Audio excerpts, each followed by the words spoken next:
the Safety Nights Ergo Summit. We're thrilled to have you here for today's session. Are you ready for ergonomics? Bet you're not. Before I introduce our presenter, I just want to jump in and say I've added my contact information in the chat. So feel free to reach out if you have any questions about the summit or if you just want to reach out to connect. Also, if at any point in time you have questions for Allison during the presentation, add those to the chat as well, and we'll be able to go over them. Uh, now, I want to introduce our speaker, Allison. She brings over 30 years of expertise as a physical therapist, certified disability analyst, and board certified professional ergonomist. She's also the president and CEO of Worksite International. She's dedicated her entire career to helping workplace safety. And all I can say is I'm going to stop talking and turn the floor over to the person who knows way more than I do about ergonomics. Allison, the floor is all yours. Awesome. Thank you so much, Dan. Welcome, Safety Nights. It's a pleasure to be here. So the question is today, are you ready for ergonomics? I bet you're not quite ready. But let's go through the presentation and see. I have a lot of really great material for you to go through. So let's get started.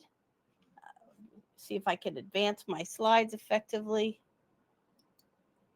Okay, the first thing we're going to cover is why a participatory ergonomics process is an essential strategy to ensure your organization thrives in this new industrial era. Did you know we were in a new industrial era? We are.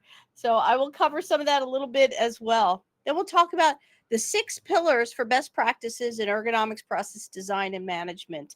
These pillars are essential. If you're missing one, then your structure won't hold up. So we'll go through that and you can figure out whether that's something that you weren't aware of before.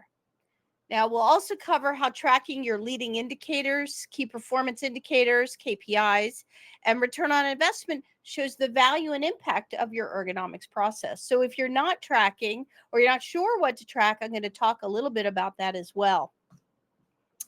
Then we'll go ahead and explore critical highlights from a landmark benchmark study of corporate ergonomics process readiness.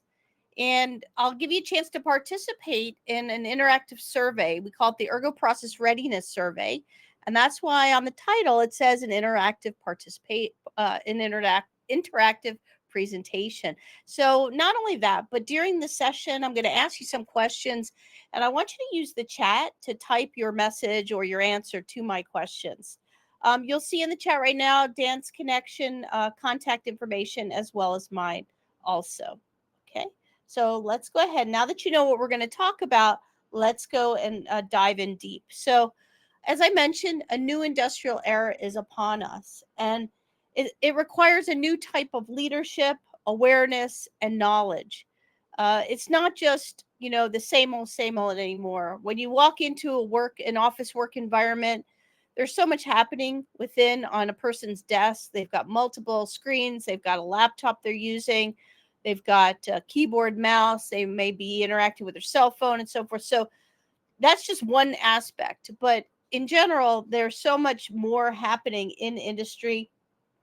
And it's basically a new economic and industrial transformation. And that transformation will continue, especially with the new president that we just nominated. So we're going to see new and emerging technologies. We're going to see changes in policy, changes in the way we work, changes in working conditions.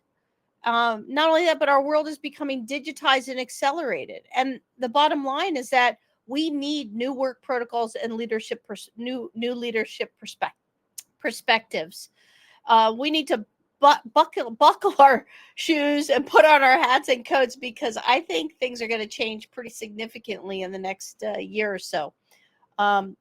Aside from that, though, we have so much innovation happening in AI and robotics. So all these things are essential to safety and ergonomics. And we really need to stay on top of these things and think about how we're going to integrate them into our into leadership and the decisions we make that impact employees' health, safety, and well-being. So if you haven't noticed, we've had a significant paradigm shift in the last couple of years because of the pandemic. Remote work from home is the most obvious, but hybrid work, people coming back to work, employers and many companies making people return to work. They don't want them to work remotely anymore. And then some who never left the work site, healthcare workers, and many required industrial um, productions were required during the pandemic. So we've already made this paradigm shift, and we continue to make it and kind of nurture it and figure out how does it all fit in. Well, the reality is that remote work in 2024, it's fully implemented by about 60% of companies who are fully remote.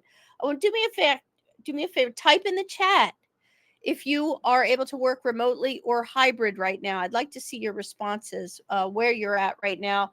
Are you working from home? Are you working in the office? Are you hybrid? In fact, over 90% of employees favor either a hybrid or fully remote work arrangement. Um, of course, we all like to work from home, and people work from home on average of 2 days a week and in the office 3 days a week. So that's kind of where companies have settled, a split 2-3 work week. There are so many health benefits of working from home too, from less burnout to healthier, being able to eat what you like, less anxiety, depression. You can see from this table from the U.S. Career Institute, I just pulled this up when I was putting this presentation together. People get better sleep. Of course, they're in their car less commuting time, less lost time. And most importantly, how can we forget that we get to spend more time with our pets? I know that I love that part of it. So it looks like some of you responded. Brian, you're working from home. Sandy, you're 100% on site. I'm sure you have some hesitations about that too. But thank you for your feedback there in the chat. Despite these changes, work injuries are always a problem. You can see here from the 2024 Liberty Mutual Safety Index, the top ranking. Oops, I had sorry about that. Go back to that slide. The top ranking is overexertion, followed by falls, motor vehicle accidents, slips and trips, and repetitive motion. Now, these are typically part of the top 10 or top 12. So you can see these here, how they're ranked. That's what these numbers are over the years. Overexertion has been number one for the last 6-7 years, continues to be, along with falls and so forth. So, despite these shifts in industrial changes in how we work and advancements and working from home, the work injuries persist. So we're always going to have work. That's good for us safety and ergonomics professionals. So there's a cost to these work injuries. The average incurred cost for cumulative trauma is about $31,000, with the average claim duration is open over 2 years. So companies, once these claims are filed, they have a hard time closing them. The National Council of Compensation Insurance reports that workers' comp direct costs for all work comp claims, that includes musculoskeletal disorders, is $42,000 on the average. And research shows that for every dollar spent on direct cost for these cases, there's another $2.12 on indirect costs. So these claims here that on average are $42,000 are actually around $85,000 or more for an employer. So it behooves us to prevent these injuries from happening as often and as feasibly as we can. The bottom line is ergonomics is needed more than ever. The work from home conditions continue to result in high levels of body discomfort. I see people remotely in their homes and in their offices, and they're still stuck to their laptops. People haven't gotten the message yet that for a full 8-hour day, you should not be just solely on your laptop, that you need to separate the monitor from your keyboard and mouse. And because of these working conditions at a kitchen table that doesn't adjust, or a kitchen counter, or sitting on the couch, or lying on the bed, people have reported moderate to severe pain to their, at least 50% have neck and head pain, 45% lower back, 62% upper back and shoulders. And this is from recent research from Katowski and Davis from 2022. So it is problematic, and people may not report the symptoms, but they are having them. So when an employer tells me, "Oh, we don't have any claims," it doesn't mean that people aren't uncomfortable at their workplace and having problems with their workstation setup and so forth. So people don't report, but there is the conditions that exist. And in addition, people are working with non-occupational medical conditions that can often worsen from working in the office or on the industrial floor. So the focus really over the pandemic became driven by physical well-being, cognitive well-being, emotional well-being, so mental health, physical health, organizational health. And ergonomics addresses many aspects of employee well-being because it's human-centered science. So this is a part of what we call the well workplace model, and this is central to safety and well-being. And these are interrelated concepts. So if you have a safety program and you have a well-being program, then you really need to have an ergonomics program too, because ergonomics is foundationally human-centered design. So employers need an organizational approach to ergonomics, not a transactional approach. Now, some of you may not know the difference between organizational approach and systems approach. So let's take a few minutes to talk about that. Actually, in reality, most employers have a transactional approach. And what I mean by that is that, when ergonomics training and evaluations are given only to those people who ask for it, but it really should not be a privileged transactional service limited to those who ask. It should be a service available to everyone in the company. This is from a blog I wrote called Top 10 Responsibilities of an Ergonomics Process Leader. And Dan, there should be some handouts loaded up in the, if you click on the handouts link, you guys should see Ergo Process Leadership 10 tenets and a couple other things for you there. So you can take a look at what I think are those top 10 tenets. But getting back to ergonomics as a transactional approach, many employers focus on this. And the difference is basically when many employers take a transactional approach is by, having employees ask one at a time for an ergonomic evaluation. So it's really focused on one at a time services. And it's typically managed in a silo. So for example, let's say Sally in accounting has a workers' comp claim and she goes to the doctor and the doctor prescribes an evaluation and she gets one, but her coworkers are sitting in the same work environment as her with the same crappy chair, the same fixed height workstation, and they also have discomfort, but they don't get to benefit from the evaluation. In addition, it's reactive, so it's only happening because she had a claim. The person that controls it is typically her manager. So the report may be sent to her manager and she'll decide whether or not she wants to implement those changes, depending on how she feels about Sally's performance, whether she likes Sally, what the rules or policy or procedures are for that company. Often there's limited access, no transparency. So Sally won't even get to see her report. She may not get to know what the recommendations were or have a chance to sign off on the report. There's typically no goals or expectations with a transactional ergonomics program, and it only impacts those who ask or are able to get an evaluation. And furthermore, there's no clear message from leadership. So this is very limiting in being able to have an impact on your organization if you just have a transactional or a reactive program. However, my research, I found that a process approach or a macro ergonomics approach is much more effective. So when you have a systems approach, you're able to focus on continuous improvement. There's an interconnectivity between the roles and responsibilities for people that help implement ergonomics as a organizational strategy, and it engages employees in a participatory way. So that if you want to do preventive or proactive evaluations, you are interacting with employees to ask them what aspects of their job are problematic and let us focus on those. There's clear multiple players with clear roles and responsibilities I'll talk about in a few minutes. And there is significant transparency. So if someone has an evaluation, they get a chance to review it with their supervisor.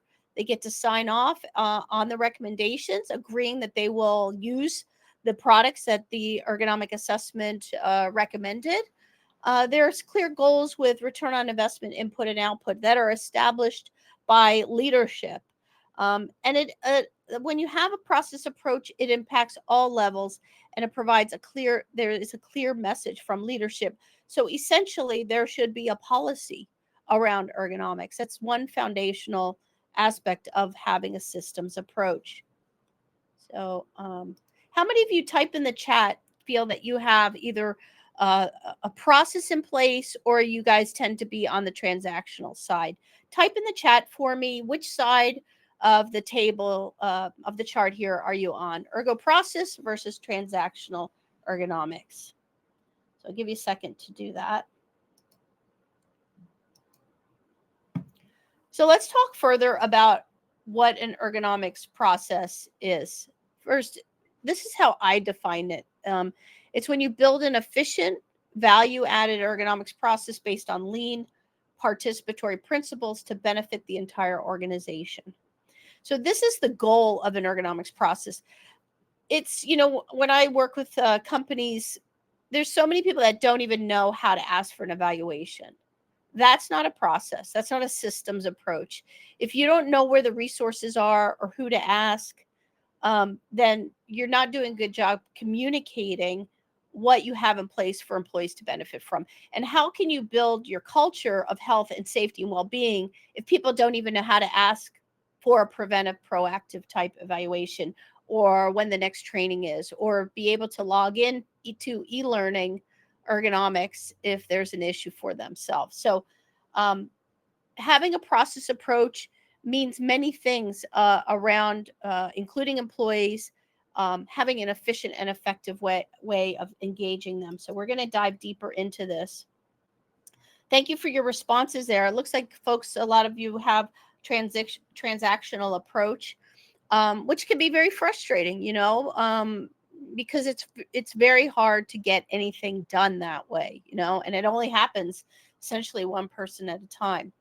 So we're going to focus on the systems approach with a goal to operationalize ergonomics. And when I say that, we want to make it a part of day-to-day workflow, day-to-day decisions, and business operations.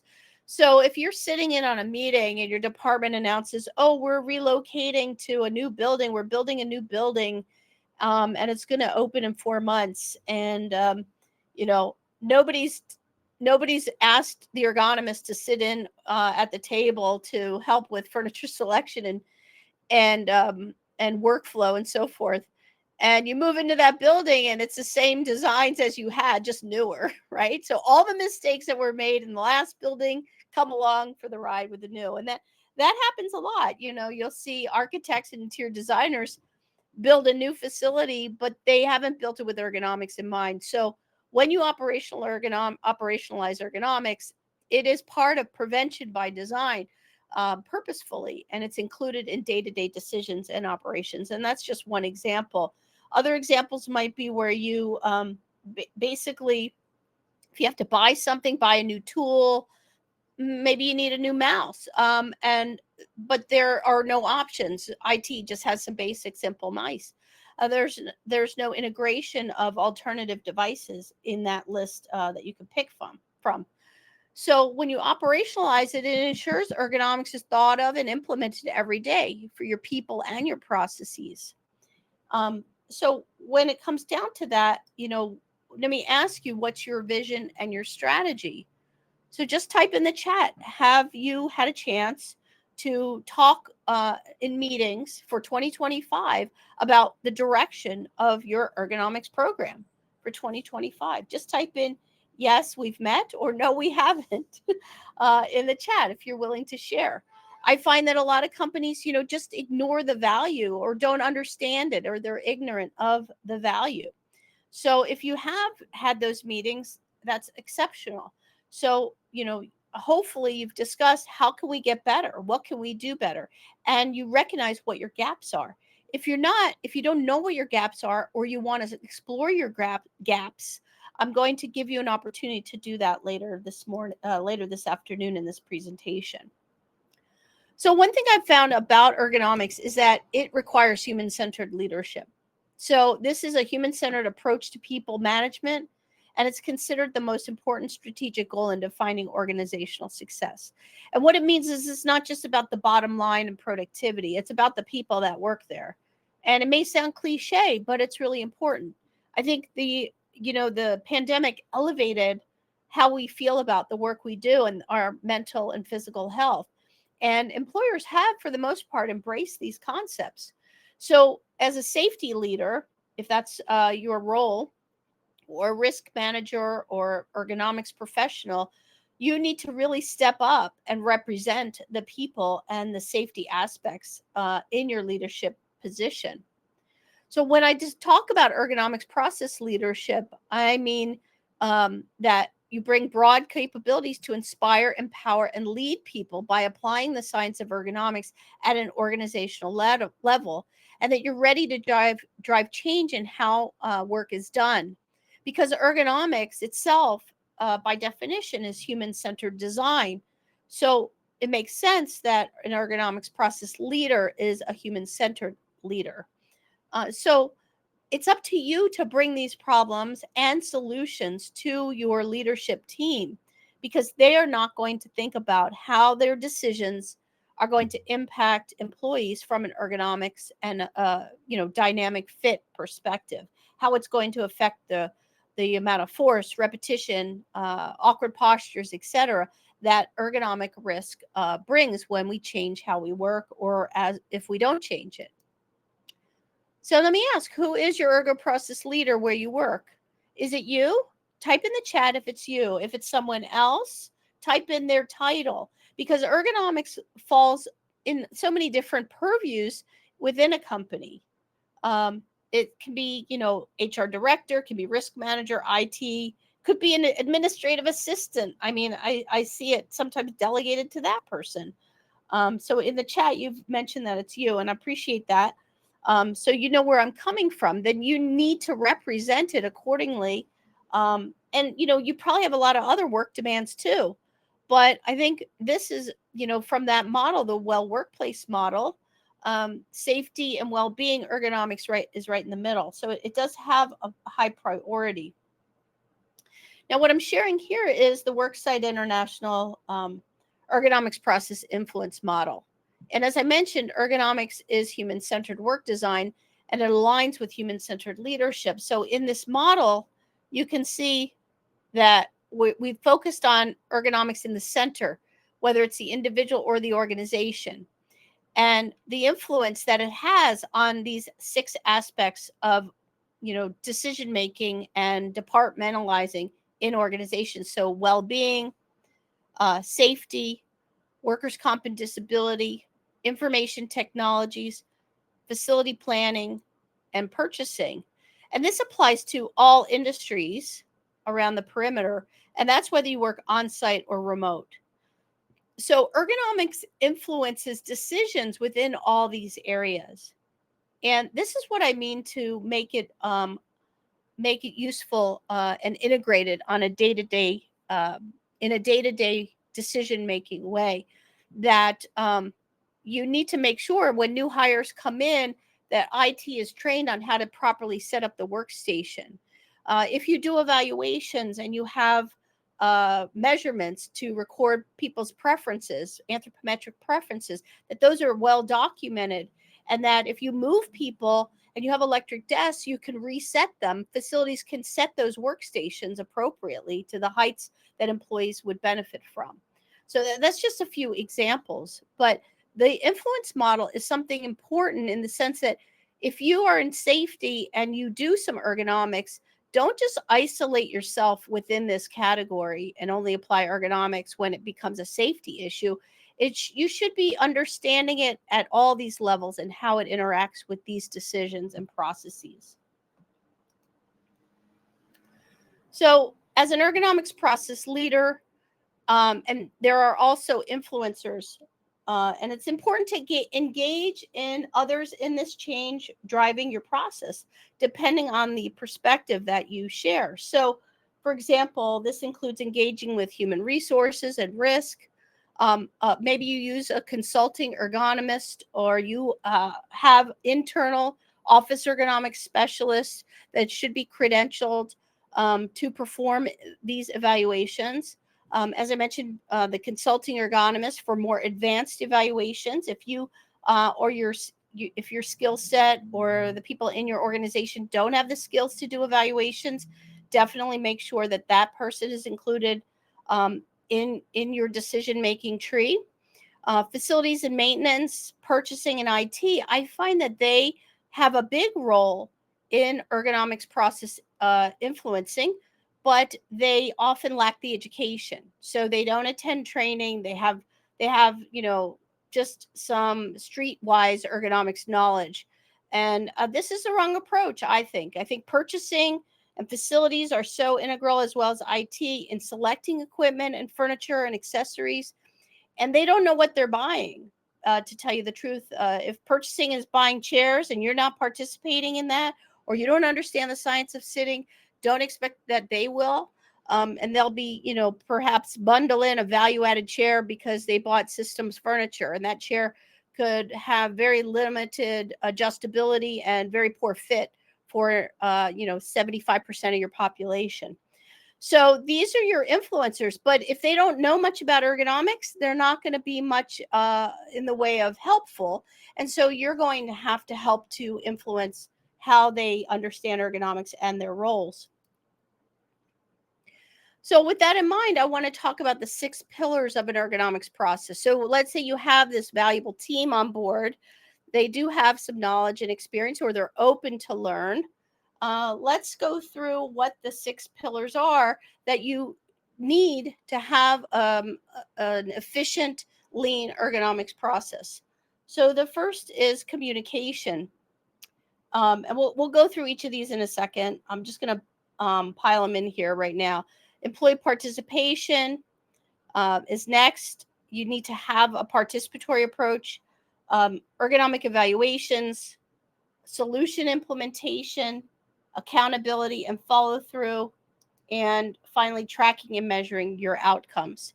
So let's take a look at each of these in a nutshell, what they represent in the ergo process influence model and as in a macro ergonomic systems approach. So first is communication, and what we talked about, the transactional approach versus the systems approach. A big difference is the lack of communication between the two. So communication, having templates and forms to develop an ergonomics policy framework, managing requests. So you have a request portal online that people don't just email you or call you or do a walk by. You know why they're asking for evaluations. You're tracking leading indicators, and we'll talk more about that. You have communication in marketing your program so that you get attendance and training, that people know where to go on a website to ask for assistance. You are able to communicate how you schedule evaluations, that you timely provide information back to employees when they ask for assistance, confirming their evaluation schedule, telling them who will be their evaluator, when it will take place, how long it will take to do the evaluation, to deliver the report, and what will happen after that. So this is critical to have communication around your process flow, and have a internal marketing plan, essentially, to show people what you have available and in a readily used place where people will see it. This next pillar is employee participation. So this is employee-driven self-assessments. You may have cloud-based self-assessments or a risk assessment tool that you use. Ability for employees to self-correct based on either the self-assessment or through training that is provided. And participation in online training is essential. And I can't tell you how many times I've seen training as optional. So what happens then is, maybe you'd hire someone to come on site and you do a training for 30 or 60 or 100 people. But what about the rest of the people, So you get no consistency in building a culture of ergonomic awareness because it's not required to come. And moreover, supervisors and managers don't come. And so now you have employees who are smarter in ergonomics than their supervisors or their managers or facilities or purchasing. And they're going to ask for, hey, in that training, I saw this really cool laptop riser. Can I get one of those? And, the supervisor has no idea what the person's talking about. Oh, yeah. I'll look into it for you. So it's so important to be consistent in these self-assessments and offering training and advising why it's required, especially at point of hire. This is a great opportunity for you to communicate, which was pillar number 1, what your program is all about, and getting people to self-correct. I like to say we all didn't know how to do our jobs, but no one's ever taught us how to work with good ergonomics. And that's true, right? You don't know what you don't know. And so the training fills in that gap. And we all know how to work. We all need to know how to work with good ergonomics. But the other thing I like to say is that it's not common sense. Ergonomics isn't common sense. In order for it to be common sense, it must be commonly taught and commonly practiced, right? So those are some of my allyisms around engaging employees and getting people to learn ergonomics. At this stage in the advancements of technology, there's no excuse not to really know how to use and set up your workstation correctly. I want you to type in the chat if you agree with me here. Okay. So the third pillar is ergonomic evaluation. So you need a vetted preventive ergonomics, office ergonomics process for your ergonomic specialists to effectively deliver on-site and remote assessments. And what I mean by this is that you have quality reports that are written to persuade management to take actions, that the report is readable and understandable and turnkey, so that it's specific in the way that you prescribe ergonomic products based on a preferred product list that you might have, which is highly recommended. In addition, if you're using in-house people, they need to be qualified. I have an academy. I teach, I certify people in office ergonomics as office ergonomic specialists, remote ergonomic specialists, and chair assessment specialists. And I've trained over 200 or more people in our academy. I coach and mentor each student. And I can tell you, they come in with experience in ergonomics and knowledge, but it's not well organized. And a lot of it is based on hearsay, street ergonomics, whisper down the lane ergonomics, in that they learn from someone who learned from someone else, but they don't know the why. So certification and spending a time, at least, I would say a minimum of 16 to 32 hours in a course to be certified is extremely important in this part of the pillar. And having a really good evaluation form and tool, not just a checklist. Okay, checklists don't tell anything about the way people work, and it's rudimentary and it has no value.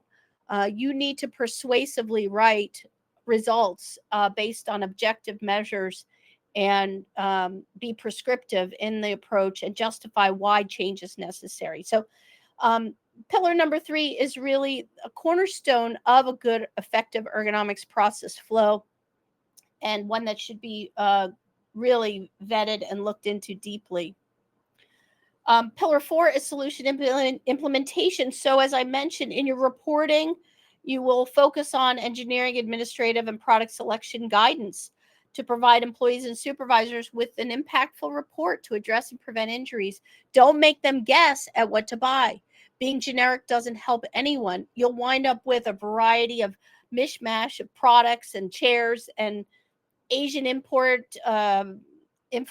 stuff from Amazon that is, within 2 years is crap. So just speaking from the heart here, that these import products do not hold up the same way as a quality, manufactured chair in the US, Europe, EU, Canada.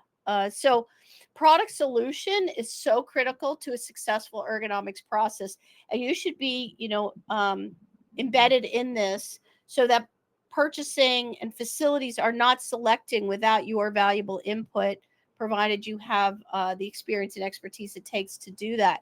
If you don't feel like you know the product marketplace, then reach out to someone like myself. I've been prescribing ergonomic products for 3 decades, and I have my thumb on the heartbeat of the ergonomics marketplace, especially product marketplace. So, having a vetted list is so important to quality management and reducing buying errors and having valuable vendors. So this part of your program and the pillar is really essential to your valuable outcomes. Okay, the next is accountability and follow through. So once you follow through with this process, you need to make sure that you are seeing implementation of your recommendations and that your supervisors are following through with what's recommended, and you completely resolve the employees' concerns that they may have had, and for the reason for their evaluation. So I see a lot of drop off here where you send the report and then you don't know what happens. No one gets back to you. So you got to make sure that you close that circle, close that cycle. And then finally, if you can't measure it, you can't improve it. This is a quote I love from Peter Drucker, because I find that measuring the results in real time, the health and safety metrics, training, purchase implementation, and other control measures is really lacking. So the point here is that every one of these pillars has metrics to go with it. And if you aren't measuring the communications and measuring the preventive evaluation, the self-assessments and training participation, the evals that you're doing, the costs that you're spending, then you're not capturing these metrics. And so how can you go to management and ask for money if you don't have these measures? So type in the chat if you currently track and measure your outcomes. So tracking all your Ergo process activities with a cloud-based program such as the Ergo Case Tracker, that's something that we created to do just that. Maybe you use something else. The point is to use something, and that something should be maybe better than Excel. I think for many of us, and this happened to me, that my Ergo data look like this. I would call it spreadsheet hell, because I'm just not an Excel-minded person. And it took a lot of time, and it was very tedious to keep track of things. And then when I needed to build reports, it was challenging, So, asking yourself, does your Ergo data look like this? Type in the chat if you're in spreadsheet hell for me. Thanks, Jeremiah. You don't just you don't track successes. I'm not sure of your response, but I appreciate it. So type in the chat if you use spreadsheets or smart sheets, and whether they answer the questions for you. How well is your program doing? How many evals did you have? What are your trends? What departments? Do people like the chairs that your company has bought for them? You should be able to answer these questions just by having the right data. So tracking leading indicators like KPIs and return on investment of an ergonomics process. My question to you is, how do you measure up? Oh, that's pretty good, Cesar. Exhale. I like that. I'm going to use that in the future. That is awesome. Thank you for that feedback. So how do you measure up? Do you feel like you're doing well in this area? If you can, do a thumbs up or a thumbs down in your chat. So tell me, how do you measure up? The most important thing too is your employer or your leadership team asking for this data? Like, I have a lot of companies that say, oh, my manager doesn't ask for it. Well, that's because they don't know what to ask for. And that's because you don't have an operational approach. I mean, they track their finances every day. They track their sales every day. Why aren't they tracking their people's health every day? I mean, you want to know what these statistics tell you, exactly what the internal health of your organization is. And every leader should want to know that. So tracking your employees' journey is essential. And what we just talked about, along the way, those pillars lead into this process flow. This is the Worksite International Ergonomics Process, and aligns with the 6 pillars that I just discussed. And it represents the ergonomics journey for every employee, from the time they request the evaluation to the time that it is implemented and closed. So you can see to the left is the training aspect. So once you get a request, the employee then should be prompted to take training. So you should not deliver the eval unless they take the training.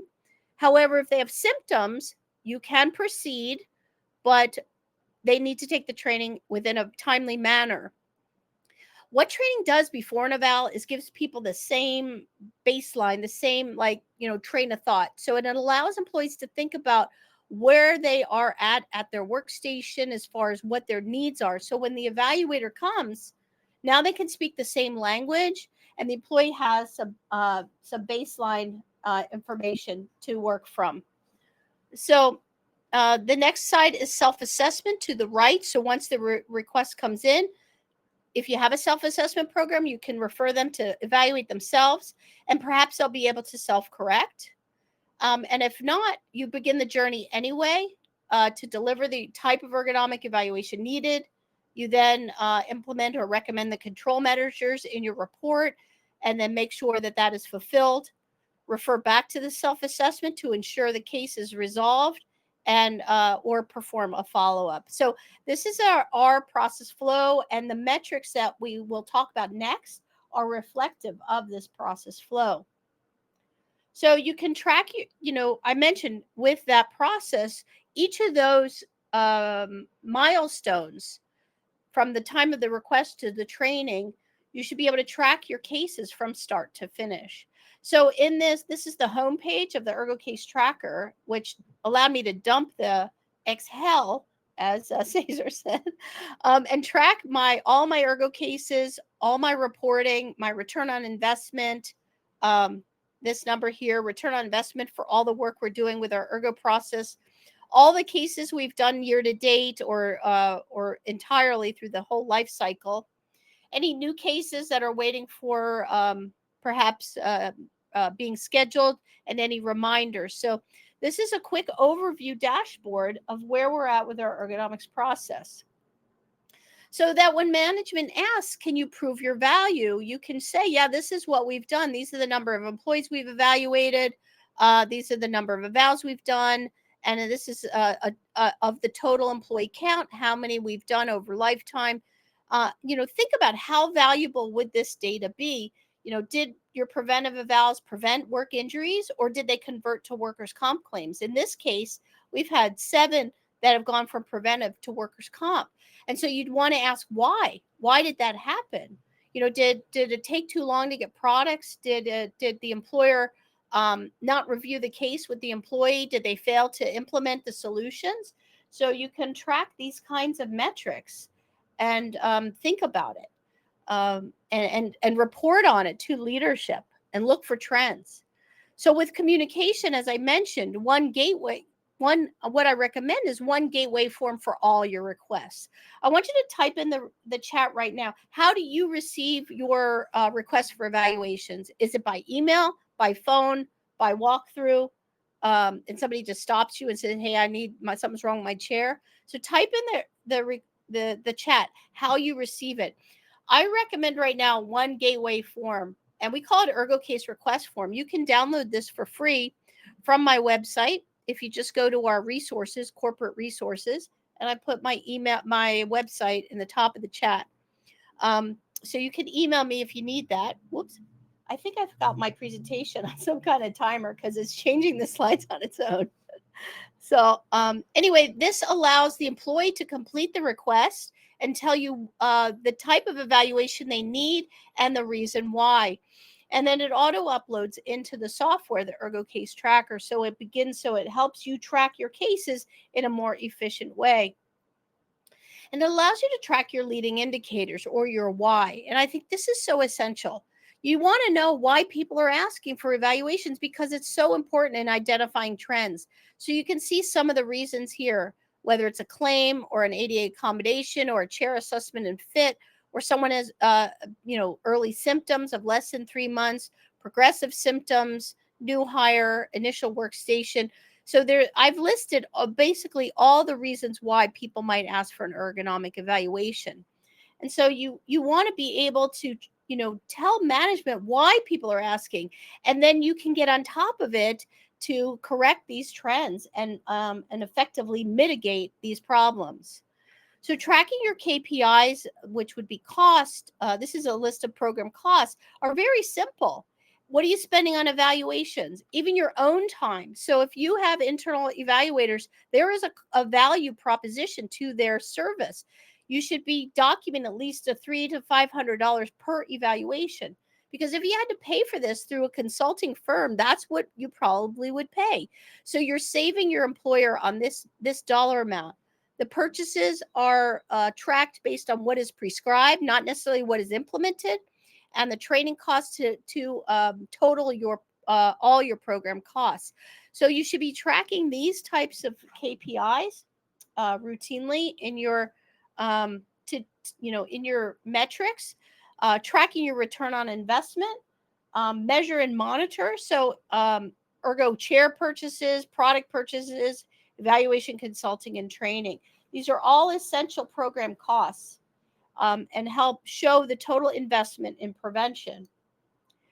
And then you can use a formula that we've created. It's actually embedded in the tracker, and it will calculate from the number of evals that you do proactively using a Pareto analysis divided by the program cost, you can get your ROI. So if you're able to present to management on a monthly basis these metrics, you can share with them that your ergonomics program, for every dollar invested, you've saved $3.46 as an example.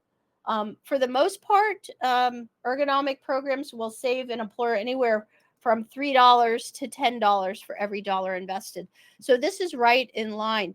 Do you think it would be valuable for you to be able to tell your leadership team what the return on investment is for the budget they provided you and the costs associated? Type in the chat if you think being able to calculate an ROI like this would be helpful for you. Okay. Yeah. Okay. Thank you so much. Yeah. And, when you look at this framework, one of the things that I found is that, companies are not ergo process ready, and I've proven this in this benchmark study highlights. And this is also this is located on my website in my research library, which you'll find in the resources also. Maybe Dan can head over to my website and take a look at my resources link and drop that in the chat for me. So, you can see what the study has revealed. And this is from looking at about 29 companies over a period of a couple of years participating in this benchmark study, where we measure ergo process readiness. And our research tells us organizations aren't ergo process ready. And you can use this QR code here right now to scan it to take the ergo process readiness survey. And I will develop a scorecard for you. Thanks, Dan. I will develop a scorecard for you like this. It's a little kitschy in the results, 0 to 3 points, call the authorities, you need a professional.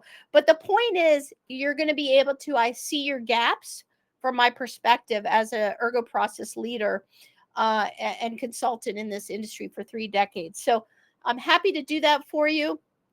Just scan the QR code and I'll have it up again in a few minutes. What I want to do next is share some of these really telltale results. Our research tells us 50% of organizations don't have an ergonomics process policy. Type in the chat if you have an ergonomics process policy. Say, we have a policy. And if you don't, type in no policy. Okay? Tell me, our research tells us that 58% of organizations lack internal ergonomics expertise. If that's the case, then, who performs your evals, approves products, and keeps track of each employee's journey? So many of you said it was you. So that's great. Are you at the competency level you want to be, or do you feel like you could improve on that? In my opinion, there's always room for improvement, especially in such a dynamic industry. Our research tells us 70% of organizations don't track ergonomics process metrics and return on investment. So many of you in the chat today indicated that you don't really track the way you'd like to. Just, are you feeling like you're in that boat as well? We don't track. You can type in the chat for that as well. And our research tells us 67% of organizations don't have a budget for ergonomics. Well, how can you get money if you don't have the metrics to justify it. This is my point.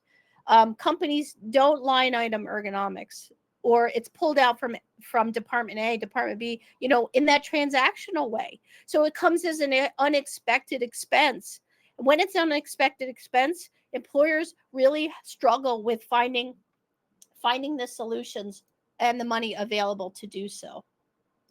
So our research tells us there's 3 key components for success. Ergonomics policy, everyone should have a policy in place. Internal ergonomic specialist or ergo consultant, and documenting metrics, employee requests, and subsequent actions and costs. I see this slide is dragging my bandwidth a little bit. So those are the things that you need. You need to have a policy, which is a game plan for everyone to follow. You need to have internal ergonomic specialists that are qualified to do evaluations. And you need to document the metrics, employee requests, subsequent actions, the costs, and the ROI, because you want to build the evidence to invest in employee health, well-being, and safety. So my question finally to you today is, are you ready to prove your value with ergonomics? Again, here's the Ergo Process Readiness Survey. This is a free opportunity. Take it now or take it later. You can leave your email in the chat for me, and I'll send the survey link directly to you, or connect with me on LinkedIn. We'll get it to you, but it doesn't take very long, 2 to 5 minutes. It's a kind of a yes/no thing. And I'll analyze it for you, and then I'll let you know when it's ready, and we can hop on a call and go over your dashboard. So if you're setting your goals right now for 2025, this is a great tool and report that will really help you to justify it. It's, again, no cost on your end, just some time between the two of us. So I welcome your participation in that, and it won't take very long. So finally, ergonomics makes a difference in organizational well-being, creating a healthier, safer, and more engaged workforce with ergonomics. I've seen profound changes in organizations who use a proficient lean ergonomics process like the one I've described. Matter of fact, I used to work at the County of Monterey as the ergonomics manager. That's where I got a lot of this research and practice on these theories and practices. And I spoke with the risk manager recently last year, and he said, we have, even though I'm not there, I've been there for 10 years. He goes, this has been such a sustainable process since I left them, because it's so, it's practical, it's lean, it's efficient, and it builds value as it goes. It becomes even more valuable as years go on, but yet you spend less and less because you've made those changes in past years. So it's really an efficient process in the workplace to help employees and employers work smarter with less waste of time and effort. It allows you to focus on claim avoidance. You will avoid claims when you have a proactive ergonomics process. You'll save significant money, anywhere from, like I said, $3 to $10 for every dollar invested, reduce insurance costs, and it'll be good for your career. You'll be able to excel as an ergonomics process leader in your organization. So with that said, I want to ask the question that I started with. Now, are you ready for ergonomics? So I'm open now to some questions. I thank you so much for participating in the chat. Sorry about the slides advancing on their own. I'll have to check. It looks like some kind of timer is on. So hopefully that wasn't too disruptive to you.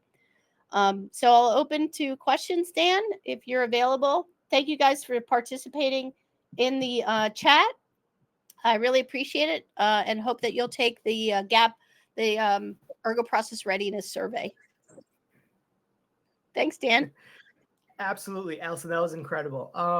Now I realize I am definitely not ready for ergonomics, but I do have at least tools at my disposal and some knowledge to know the direction to head into, which is funny because I'm the one that makes my own ergonomic decisions. So I'm definitely going to be talking to you going forward about best practices and things that I can do for myself. But yeah, in the meantime, if anybody, before we wrap up, if anybody has any questions for Alison, please feel free to add them to the chat, and we'll go over those. So I'll give a few minutes before we jump off, just in case someone's typing. But Alison, thank you again. For everybody that's still here, don't forget there are the handouts. Please download those. They're free for you to take and use as you need. But if we don't have any questions in the chat, all I can say is, Allison, thank you so much. I learned a lot. That presentation was a cup of coffee, woke me up. And so thank you. I appreciate it. And for I'll just say Go that ahead. we have a lot of really good free resources on our website. Pre-recorded webinars on up-leveling your career with ergonomics, the Ergo Process Readiness Survey. We've got our research library, which shows you white papers over the last couple of decades to justify this kind of process flow. Our Ergo Case Tracker, if you're stuck in Excel hell, then you can look at a free seminar, which is a demo. So lots of good stuff over there, and happy to engage with anybody if you have any questions. That's what I'm here for. I'm looking to share my legacy of knowledge and expertise and help you become better at what you do. So thank you to all attendees. I don't see any questions either. Jeremiah, glad you were in Monterey. Yes, it was beautiful last week. I can't believe it rained yesterday, which was great. So, but anyway, well, it doesn't look like I left you guys. So answer my question. Are you ready for ergonomics? Type in the chat. Yes, no, need some help. We're happy to help you out. So thank you so much. Absolutely. Thank you. And for everybody, tomorrow, so this is the last session for today. Tomorrow we have our next session. It's gonna be at 11:30. It's titled Future Proof Your Floors, the Ergonomic Edge of Custom Anti-Fatigue Mats. So stay tuned for that. And if there's no questions, we'll see everyone tomorrow. Thanks again, Allison. Yeah. What time is that? What time? 11:30 Eastern. Okay. Thank you in the so morning. much. Yep. AM. Yep. Stop sharing here. There we go.